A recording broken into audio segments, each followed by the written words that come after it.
scores of bullet holes there. He never got out of the bed. He was murdered right there, 2:30 in the morning. They claim they're serving a search warrant. Don't we know anything about human rights? You don't serve a search warrant at 2:30 in the morning.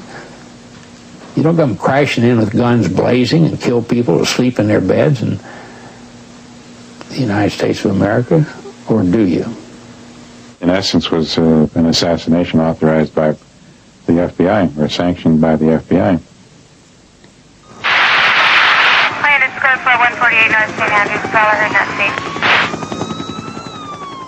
The criminal conspiracy unit of LAPD, their mission in life was to investigate extremist groups, primarily the Black Panthers. And the FBI had a special unit called the S2 unit. They euphemistically called it their racial squad. Their focus was on the Black Panther Party.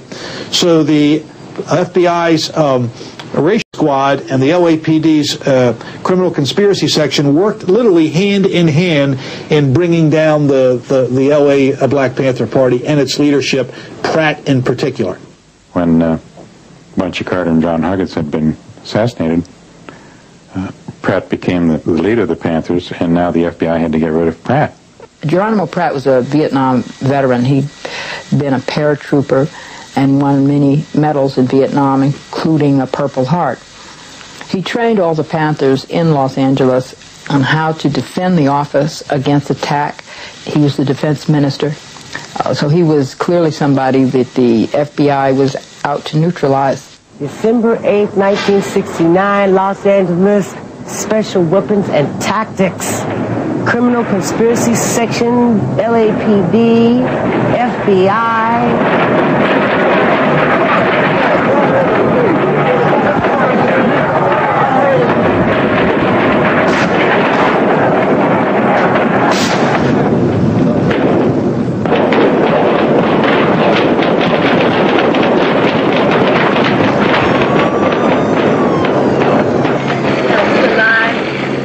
The Black Panthers, as we all know, were destroyed as an organization through these illegal FBI operations.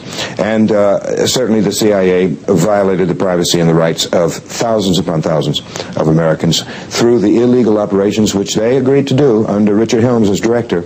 Any and everything was done to members of the Black Panther Party to destroy not only the Black Panther Party and other organizations, but to demoralize people, to discredit us in the eyes of the people, to criminalize our existence in the consciousness and minds of the people. It's physical violence and torture per se. There's nothing modern about it, and there is nothing sophisticated or scientific about it. It is the base against which psychological warfare has its meaning. We went to interview Dr. Mutulu Shakur, who had cured thousands of drug addicts with the experimental treatment of acupuncture. We found him in an underground prison.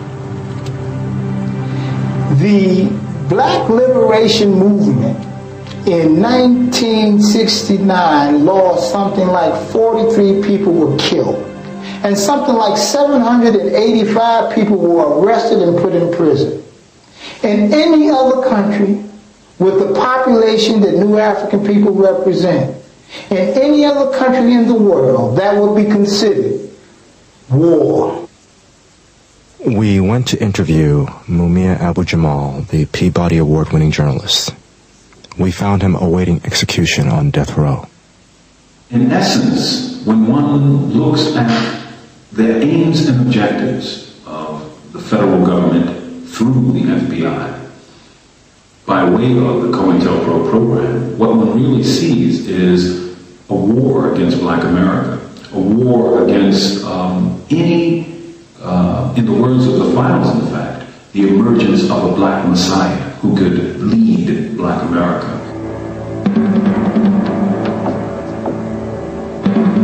In 1970, there were tremendous trials.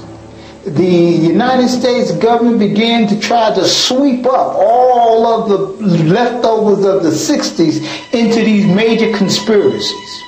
And they had the Black Panther trial, the Chicago 7 trial, the LA 17 trial, the Wilmington 10 trial, RNA 11 trial. There was just tons and tons of these types of trials. Many of our people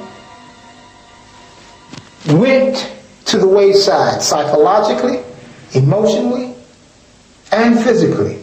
15-hour shootouts, Philadelphia, New Orleans, Los Angeles, San Diego, the frame-up of hundreds of Panthers across the country on ridiculous trumped-up charges. I was arrested. I was 19 years old. We were the first Waco. The New Bethel incident, when the police came in, the Detroit police came in there to try to shoot up everybody in that church, men, women, and children, were having a peaceful demonstration to try to kill them. They were shooting under the pews. They were shooting at little children running and crying. There's nothing to me has been more painful out of all the people I know that died in Vietnam than those comrades who died out here in the streets. There is nothing. In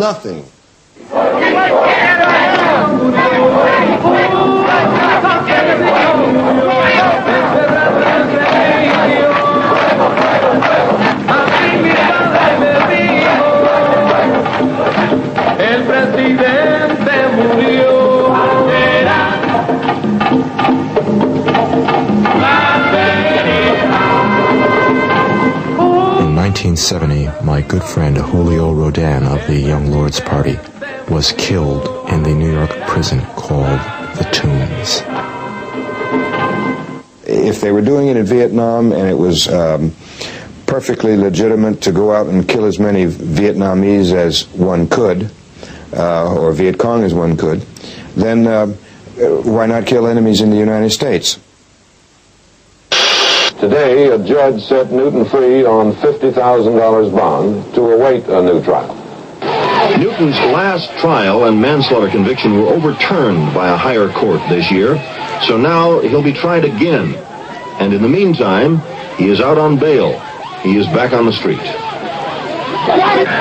Before Newton got out of prison, the founder of the Black Panther Party sat and talked about his plans for the Panthers now. I plan to go on with our expansion, and also to make even a stronger tie with the struggling people of the world, because they represent 2/3 of the people. J. Edgar Hoover today characterized the Black Panthers as the most dangerous and violence-prone of all the extremist groups now active in the United States. There were forces at foot trying to undermine the relationship between not only myself and the leadership of the Black Panther Party, national leadership, but between the various forces within the Black Panther Party who wanted to make the Black Panther Party more responsive and democratic, and those who wanted to maintain the Black Panther Party as an extension of autocratic control of a Central Committee. The Central Committee of the Black Panther Party, when I come out of jail, I reorganize it again. Huey and them was actually opposed to this. I said, no, we have to have a broader Central Committee. Because when I come out of jail, Huey was sitting there with him and David. He went to jail, and Elaine Brown and a couple of other people, and said, this is our Central Committee. And I said, Huey, this whole supreme commander crap has got to go. And these are the private conversations I had with Huey, you know. So my point becomes, he was trying to absolutize himself.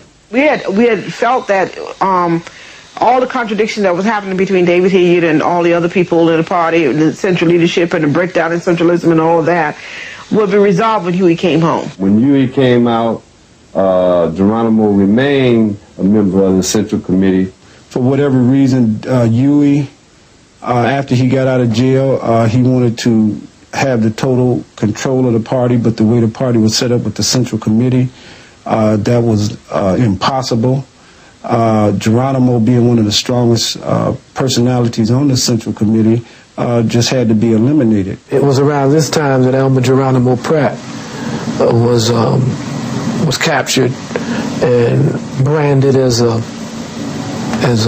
agent by David Hilliard and the Central Committee of the Black Panther Party on the West Coast. Of course, this was a total fabrication. Geronimo was not an agent. In fact, the individual who pointed the finger at Geronimo and declared him an agent, Melvin Cotton Smith, was himself